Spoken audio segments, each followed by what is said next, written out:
در همراهتان نخست مرور میکنیم به سرخط موضوع امروز 29 اوگوست. شرطاً از آزادی محروم کردند. در چچنستان زن توجیک که فرزندش را به طلبندگی مجبور میکرد جزا گرفت. ترکمن ها کم شدند ولی ازبک ها زیاد. در دانشگاه های تاجیکستان شماره داوطلبان از ازبکستان به مراتب افزایش یافت. همینجا اومدیم که بچه ها بسیار همین خواهش دارد خواندن و بسیار خواهش دارد لیکن وزمونز میگه امکانیت کمتر. و در تشخیصگاه منطقوی کلوب اصولهایی را استفاده میبرند که در پیشگیری از مرگ انسان ها دیگر به کار نمی آیند. ما با اصول ریاکسیه های کیمیایی کار رو به عمل میمونیم. برای معاین کردن یک نمود زهر ما نه کمتر از 7-8 ساعت وقت صرف میکنیم. دادگاه در چچنستان یک زن توجیک را برای مجبور کردن فرزندان خردسالش به طلبندگی شرطاً از آزادی محروم کرده است. طلبندگی هم بر پایه قانون‌های این جمهوری قفقاز شمالی و هم بر پایه شریعت اسلامی منع می‌باشد. رهبری چچنستان رمضان قادیروف با سختگیری‌اش بارها مورد تنقید حامیان حقوق قرار گرفته است. مقامات دادگاه چچنستان گفتند سیاره مامایور و در هیچ جای کار نمی‌کند و قبلا چند دفعه به جوابگری ماموری کشیده شده است. وی را به اجرا نکردن مسئولیتش در تربیت و تامین فرزندان عیبدار می‌دانند. خود مامایور و وی وکیل مدافعش در این باره اظهار نظر نکرده است. رسانه‌های چچنستان نوشتند گویا مامایور و ماه ینور امسال کودکانش را به طلبندگی مجبور کرده است. رو می‌آوریم به خبرهای دیگر. وکیل دفاع زندانی توجیک بزرگمیریوروف همچون نامزد برای دریافت جایزه با نفوذ حقوق بشر پیشنهاد گردیده است. نام برندگان جایزه به نام واسلاو هاول که 60,000 یورو مبلغ دارد روز 30 سپتامبر امسال اعلان می شود. یوروف 4 سال باز پس پنجره است و حامیان حقوق پیشبری او را به این جایزه پیام به حکومت می دانند. مولا رجب یوسفی موضوع را ادامه می‌دهد. بزرگمهر یاروف وکیل دفاع زندانی تاجیک نامزد به دریافت جایزه سالانه حقوق بشر به نام واسلاو هاول شد. این جایزه همه ساله به فعالان حقوق بشر در اروپا و بیرون از آن تقدیم می شود. حامیان حقوق در تاجیکستان از این پیشنهاد استقبال کردند. واقعا بزرگمهر یاروف رسالت خود را همچون ادوکات و مکانیزم کفالت تامین حقوق و آزادی انسان و شهروند در مرافعه های سودی نوبسته از اعتقاد و عقیده و وضع اجتماعی شهروندان خیلی موفق به انجام می رسانید و همین طور در ریابیلیتاسیون نظام سودی و با اعتبارتر گردیدن فعالیت ادوکاتی در مناسبت اجتماعی سهم نظررس خود را گذاشت. بزرگمهر یاروف از سال 2015 به این طرف 4 سال است که پس پنجره است. او یکی از وکیلان دفاع اعضای حزب ممنوع نهضت اسلامی بود و از این روز زندانی کردنش را دارای انگیزه های سیاسی می‌دانند. خودش هم گفته است که گناهی نکرده است. همتایان یاروف در تاجیکستان برای خط 3 نامزد اصلی جایزه معروف وارد شدن اسم او را اعتراف خدمت‌های ادوکات زندانی می‌خوانند. وابسته از اینکه بزرگمهر یاروف غالب میشد نمیشد الکی داخل شدن به همین روی خط برای مردم تاجیکستان، برای تشکیلات های غیر دولتی، برای اینستیتوت ادوکاتورا، برای اونهایی که حامی حقوق انسان هستند یک بسیار مهم است. حتی برای حکومت سازمان‌های جهانی بارها از مقامات تاجیکستان خواستند که بزرگمهر یاروف را آزاد کنند، اما مقامات پیوسته گفتند یاروف برای نقض کودکس جنایی تاجیکستان به جوابگری کشیده شده است و پرونده او هیچ انگیزه سیاسی ندارد. Также в частности были вопросы заданы по Йорову, Мухаммад Али Хаид, Зайду Саидову. суолҳо дар бораи Йоруф, Муҳаммадалӣ Ҳаид ва Заид Саидов буд ва аъзоёни кумита посухҳои дақиқ гирифтанд, ки ин афрод наметавонанд озод шаванд, чун ҷиноятҳои махсусан вазнин карданд ва дар доираи муҷозоти пешбинӣкардаи қонуни Тоҷикистон бояд ҷавоб гӯянд, на бар асоси кадом қонунҳои дигар. Республики Таджикистан, а не по чьим-то другим законам. بزرگمهر یاروف از تاجیکستان نخستین کسی است که برای دریافت جایزه معروف واصلاو هاول پیشنهاد می شود. حامیان حقوق برای نظرند که این تصمیم به فعالیت جامعه شهروندی تاجیکستان تاثیر مثبت می رساند. امسال صدها جوان ازبکستان برای گرفتن معلومات عالی به تاجیکستان را آوردند. مسئولان میگویند آمار خواهشمندان تحصیل از کشور همسایه به مراتب بیشتر شده است. به فرق از داوطلبان ترکمنستان که سال جاری همگی 3 نفر را تشکیل میدهند. سرانگیز نوروشو و امردین اولیموف کوشش کردند سبب افزایش میل جوانان ازبک را برای علم آموزی در تاجیکستان معین کنند. مقدم با بابایش بی‌صبرانه انتظار اعلان نتیجه های قبول است. با امید ادامه تحصیل در دانشگاه دولتی آموزگاری او از ولایت سرخندریای ازبکستان به تاجیکستان آمده است. می‌خواهد تحصیلش را در بخش زبان‌های انگلیسی ادامه دهد. امتحان مشکل نبود. آسان. به زبان تاجیکی سپردی؟ به زبان تاجیکی.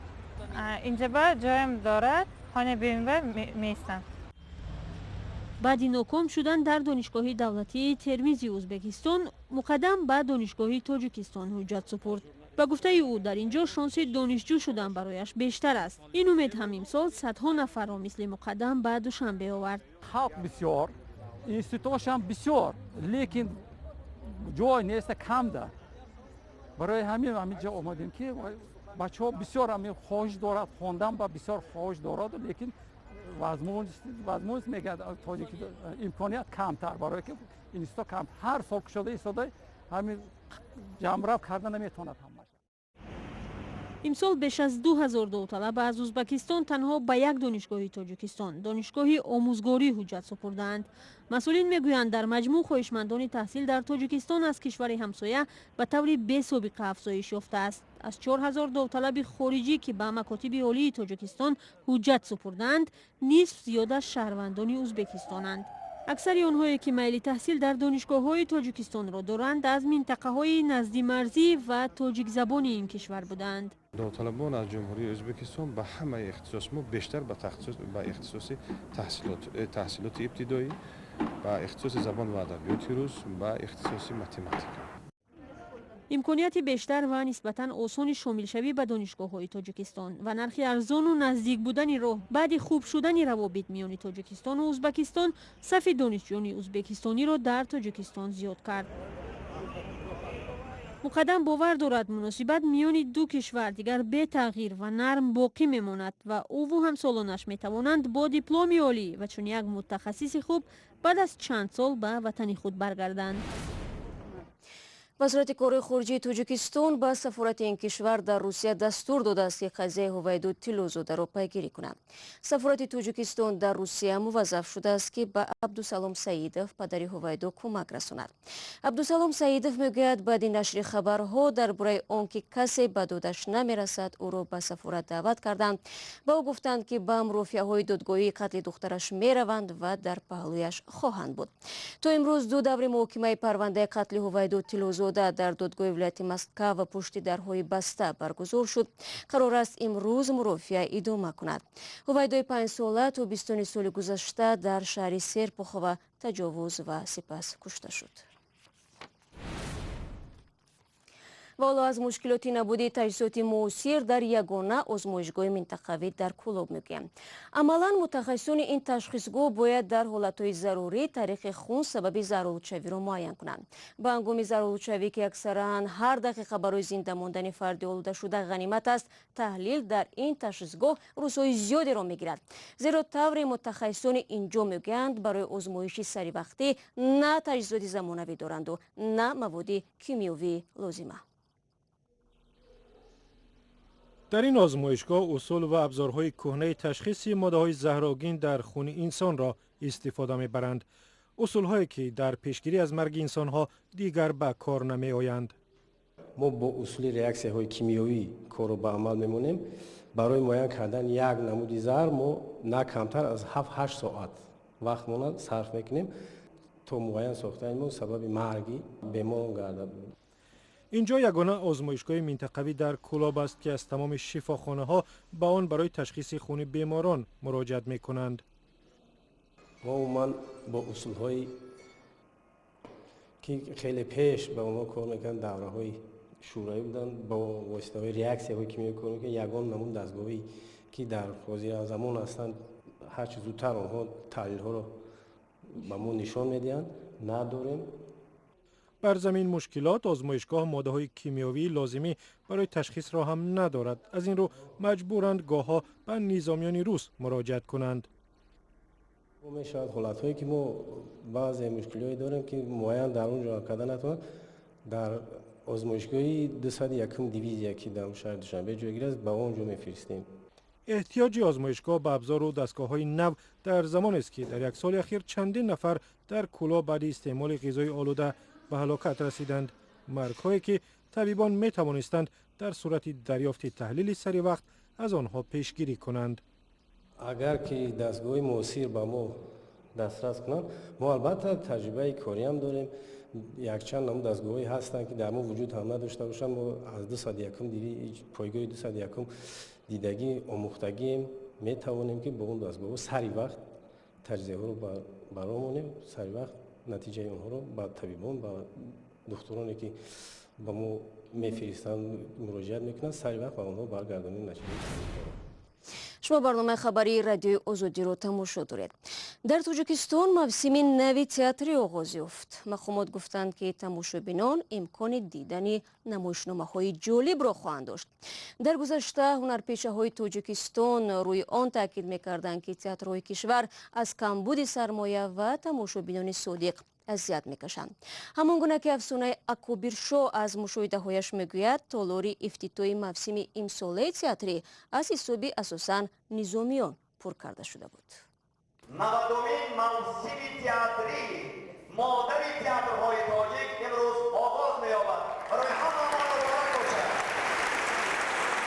در تئاتر به نام لاهوتی موسم 90مین تئاتری آغاز یافت. در مراسم رسمی به صحنه نسل سوم هنرمندان تئاتر را دعوت کردند، زیرا از نسل یکم هنرمند در قید حیات نمانده و از نسل دوم تنها یک نفر بازنشسته و امکان تشریف به تئاتر را نداشت. تئاتر در تمام دور و زمان‌ها تجسمگری هویت و آرمان‌های ملت است و از این خاطر هر یک هنرمند و هر یک کارگردان دراماتورگ باید تلاش ورزد که ارزش‌های بالای معنوی ما را به جهانیان و طور ارزنده معرفی نماید.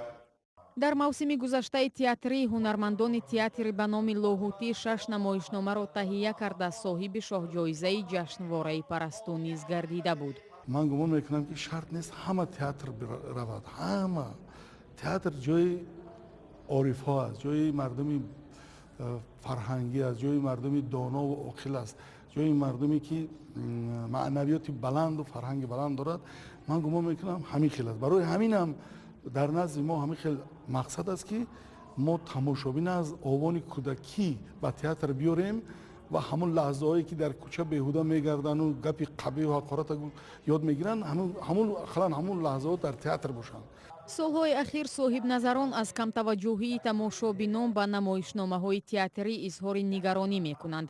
در مراسم آغاز موسم نوی تئاتری هم در بیشتری از کرسی‌های تالار تماشابینان را سربازان و افسران وزارت دفاع تاجیکستان تشکیل دادند. مسئولان تئاتر گفتند که حضور نظامیان در نمایشنامه‌های تئاتری به نام لاهوتی طبق یک قرارداد با وزارت دفاع تاجیکستان صورت میگیرد. و دسته منتخب نورسون زیر 16 ساله فوتبال تاجیکستان با رهبری سرمربی اهل‌دین توردیو در مسابقه بین‌المللی برای جام پرزیدنت قزاقستان که 28 آگوست در شهر نورسولتان به پایان رسید مقام دوم را کسب نمود و برنده مدال‌های نقره گردید. منتخب نورسون تاجیکستان در بازی نهایی از منتخب نورسون قزاقستان با حساب 0-3 مغلوب شد. برای امروز برنامه خبری را با همین مطلب خلاصه میکنیم، اما شما امکان دارید خبرهای روز را از وبسایت رادیو آزادی بخوانید. گزارش و نوارهای جالب در آزادی ویدیو یوتیوب گذاشته می شود، می توانید تماشا کنید. و هم اگر خواستید صفحه های ما در شبکه‌های اجتماعی نیز فعال است، به آنجا وارد شوید. ولی من همه شما را فردا صبح بر وقت در نوید بامدادی منتظر میمونم. برای همراهی تشکر و خدا نگهدار.